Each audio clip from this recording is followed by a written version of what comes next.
విశ్వాసాన్ని విడిచిపెట్టకుండా వాళ్ళు ప్రార్థన చేయడం ప్రారంభించారు. చూడండి ఎంత గొప్ప ప్రార్థన అది. వారి విశ్వాసాన్ని విడిచిపెట్టలా, ప్రార్థన చేస్తూనే ఉన్నారు.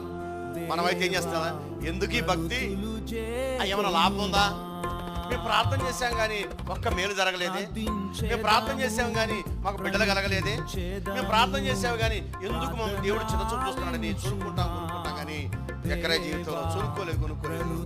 విశ్వాసం సడలిపోలేదు, విశ్వాసం సన్నగిలలేదు, విశ్వాసం కలిగి ప్రార్థన చేస్తున్నాడు.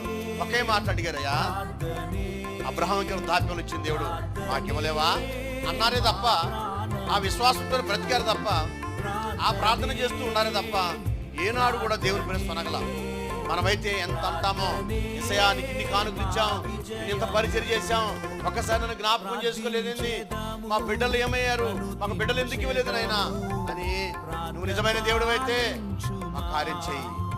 శోధిస్తాం దేవుణ్ణి, వేధిస్తాం దేవుణ్ణి, అపహసిస్తాం, కొనుక్కుంటాం. జక్కరయ్య జీవితంలో ఏమాత్రం సొనుక్కోలేదు, ఏమాత్రం కొనుక్కోలేదు. ప్రార్థన చేస్తుంటే పరలోక దూతలే కిందకి దిగి వచ్చి అంటున్నారు, భయపడకు అని ప్రార్థన వినపడింది. విశ్వాసాన్ని విడిచిపెట్టకుండా వాళ్ళు ప్రార్థన చేయడం ప్రారంభించారు. చూడండి ఎంత గొప్ప ప్రార్థన. వారి విశ్వాసాన్ని విడిచిపెట్టలా, ప్రార్థన చేస్తూనే ఉన్నారు. మనమైతే ఏం చేస్తున్నావా?